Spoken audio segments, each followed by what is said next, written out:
Hello, everyone. Hello. Welcome back to my channel. Always so happy to find you here. I do upload on Mondays, but I missed this past Monday. I'm so sorry. And Thursday, and I kind of missed Thursday because by the time I upload this, it's after midnight and it's Friday. So I apologize. And I'm apologizing because I just really had this past week was what I would call fake fatigue. I just got kind of behind on a lot of things and couldn't really get myself caught up, but I'm here now. And I'm glad to be here, and I did miss you. So here I am. And welcome to any new subscriber. I hope you stay for a good long while. And I do, truly do, upload on Mondays, Thursdays, and then a Philosophically Friday. So welcome to my channel. I am wanting for this upload to look at the perspective, to follow it up. Let's just say it this way. Follow up from last upload when I referred to Steve Harvey as being in karma and the different aspects of karma from my point of view.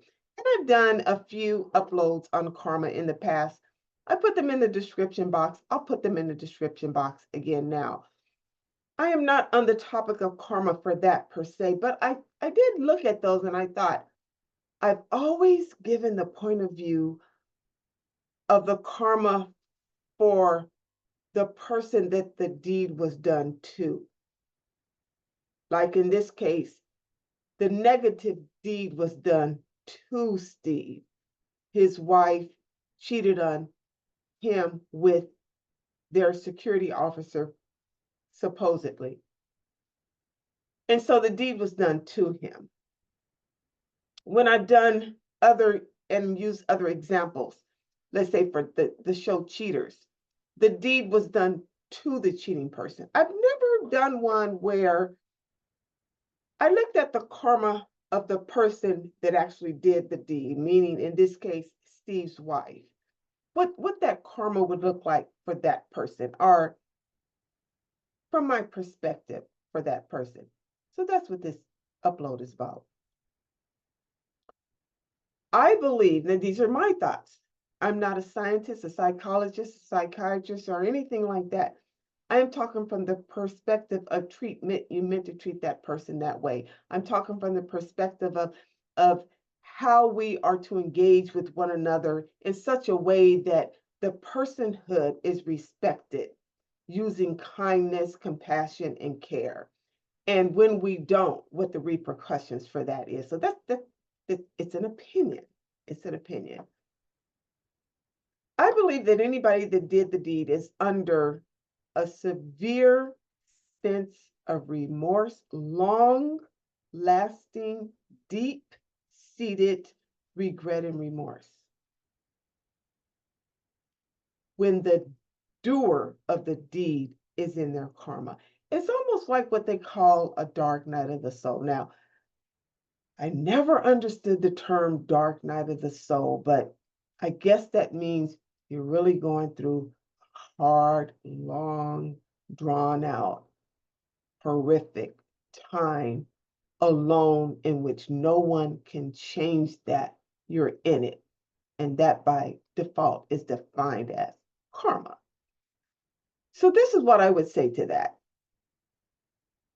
In my opinion, particularly when you made the choice to do what you did, I'll say. So let's just use his wife, Marjorie. She made the choice of having an affair with the security officer. No one held a gun to her head. No one said do this or if. No one blackmailed her. No one forced her. She made a choice. And so I'm saying that to say this. As we know, karma can hit any aspects of our life. It doesn't mean a love relationship. It could be a work co-worker. It could be a neighbor. It could be a family member. Families have long legacies of karma in which it just follows in the family because it hasn't ended yet, or they haven't changed the trajectory of the family legacy moving forward. So I'll just say it that way. But using the example of Steve's wife, I believe she's in deep regret and remorse in such a way that if she said it herself, she wouldn't be able to better define it than the way I am right now. It's indescribable. Because the person told you how deeply they loved you, changed his entire life for you, brought you and your children in, brought your life up. You wouldn't have had that life without him. No, people say you don't know. No, she wouldn't have.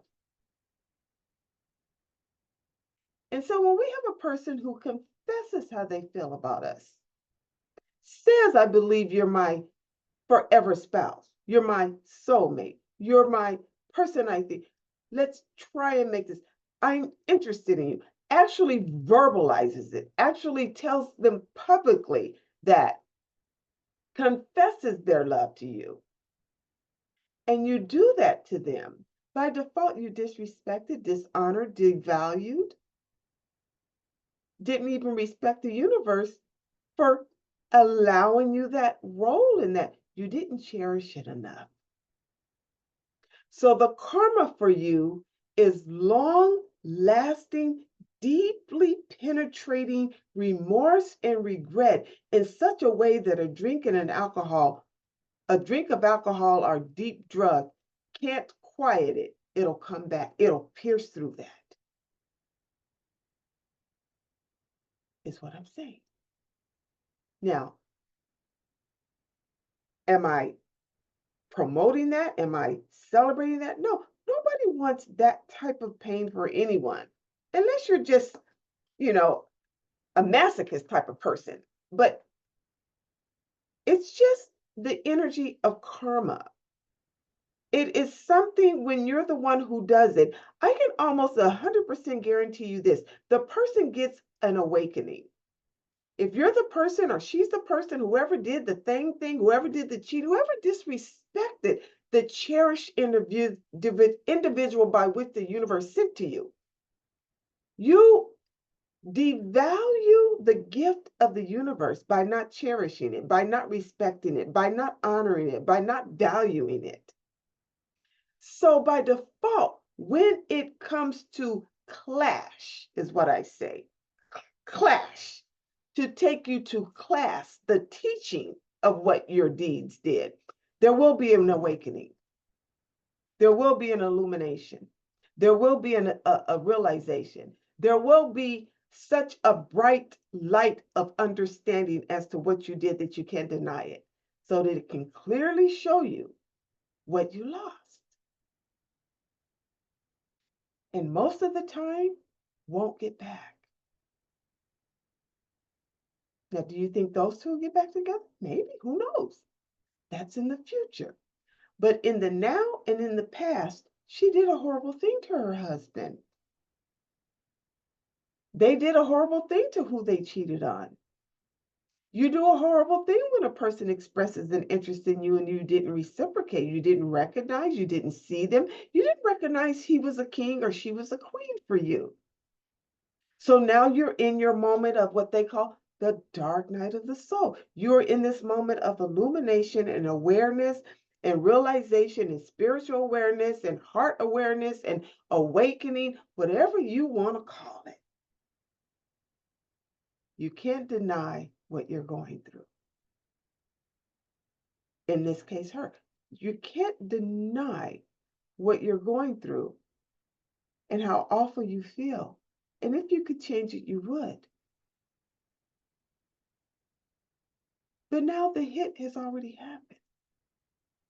Splitting of the family, divorcing, no more holidays together, no more vacations, all the things that you had, you're building a life together. Or if you hadn't got that far yet, let's say you were wanting that, you were wanting this person in your mind, heart, and soul all this time, and they appeared and you couldn't even recognize it.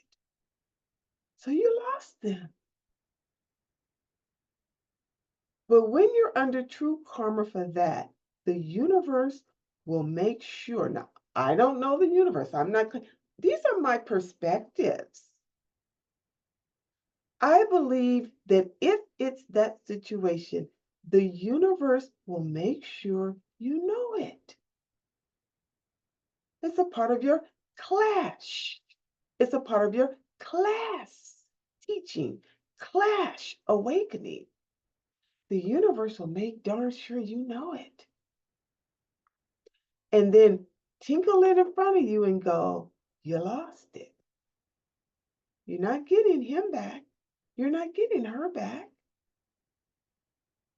I sent you a cherished person for your heart, for your soul, for your future. And you play the game with the wrong person. You wouldn't have had that life without him. And so when we do this in our day-to-day life, you wouldn't have that life without that person. That person was the light. And now that person brought you to light now that you've lost them. So cherish people. So this is what I think that side of the karma is for the person. And one thing about karma, karma doesn't quit until it's all the way through with the situation. And sometimes it'll stay with you in its remnants, meaning your remembrance for the rest of your life because of the great love you lost. A lot of people never even get that great love. So cherish it when you do. Recognize it when it comes. Reciprocate it back. Honor it and respect it. That way you would make such low-down choices, right? Okay? If you've gotten this far, please click like and click subscribe. And I'll see you next time. And again, I apologize for not uploading on Monday. It was fake fatigue. I have a good one. I love you.